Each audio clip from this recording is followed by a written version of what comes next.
24 war room से एक दफ़ा फिर अदील अहमद आपके साथ है। पाकिस्तान ने ताबड़तोड़ हमले करके भारत को घुटने टेकने पर मजबूर कर दिया और इन्हीं हमलों के दौरान पाकिस्तान ने एक अहम कामयाबी हासिल की है और एक ऐसी शख्सियत इन हमलों के दौरान मारी गई है जो भारत के लिए बहुत ही अहमियत की हामिल थी। वो ख़ास शख्सियत कौन सी है, इस बारे में इतलात आमिर रज़ा के पास है। आमिर भाई से जानते हैं। आमिर भाई, ऐसा कौन सा शख्स है जो इन हमलों के दौरान मारा गया? जी अदील, जैसे राफेल गिराया हमने, जैसे S-400 मारा, इससे भी बड़ी कामयाबी जो है इस वक्त पाक फ़ौज ने हासिल की है और एक ऐसी अहम शख्सियत जो है वो अपने ही इलाके में मारी गई है, जो कि अस्करी नुक्ता निगाह से मैं समझता हूँ कि ये सारी जो स्ट्रेटजी बनाई गई थी पहलगाम की और उसके बाद पाकिस्तान पर हमला करने की, उन तमाम ब्रीफिंग्स का जो मास्टरमाइंड था वो मारा गया है। और ये आप सुनकर हैरान होंगे कि इस वक्त इंडियन फ़ौज का मोराल जो है इस एक शख्स के मारे जाने से बहुत ही डाउन है, क्योंकि आपके लाइन ऑफ कंट्रोल और कश्मीर के साथ साथ जितनी कार्रवाइयाँ थीं इसी शख्स के जहन की मरहून मिन्नत हुआ करती थी।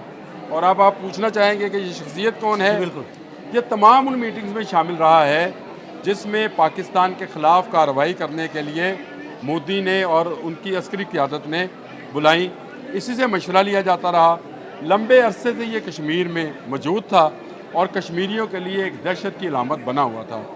नाम इसका थापा है, राजकुमार थापा। हमारे यहाँ तो गोबर की थापियाँ होती हैं, ये उससे भी बड़ी कोई चीज़ थी थापा। अच्छा, ये थापा साहब जो थे ये उस चीज़ के मास्टरमाइंड थे जिसमें पहलगाम का फॉल्स फ्लैग ऑपरेशन किया गया, सियाहों को मारा गया और उसको बहाना बनाकर पाकिस्तान में सिविलियंस को मारने के लिए जहाज़ भेजे गए और मिसाइल गिराए गए। ये सारा चीज़ों का मास्टरमाइंड मैं ये समझता हूँ कामयाबी है, आप किसी की भी कह लें, लेकिन ये राजकुमार थापा आज अपने अंजाम को पहुँचा। आज जहन्नम रसीद हो गया, आज उसको नीस्तो नबूद कर दिया गया और इस वक्त कश्मीर में मौजूद इंडियन फ़ोर्स जो कि 9 लाख के करीब है डीमोरलाइज है, क्योंकि उनका दिमाग, उनका ब्रेन जहाँ से वो सोचा करते थे, जहाँ से वो प्लानिंग किया करते थे, वो ख़त्म हो चुका। तो वाकई आपने सही कहा कि बहुत सारी तनसीबात पर हमने हमला किया, लेकिन ये ऐसा हमला है जो भारत को जिसने हिला कर रख दिया है। भारत के प्रधानमंत्री नरेंद्र मोदी ने इस वक्त भी एक बैठक बुला रखी है, यानी बैठक से मुराद है कि उन्होंने एक मीटिंग बुला रखी है जिसमें तीनों अफवाज के सरबराहान को बुलाया है।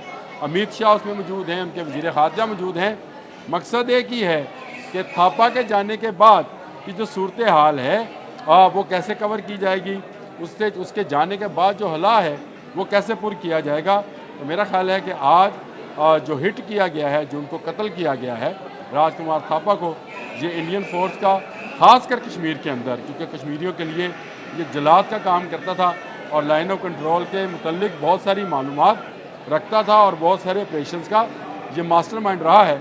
आज उसका ख़ात्मा हो गया और वो जहन्नम रसीद हो गया। शुक्रिया आमिर भाई। तो नाजरीन, कश्मीरियों के लिए जल्लाद का लक़ब रखने वाला राजकुमार थापा आखिर अपने अंजाम को पहुंच गया।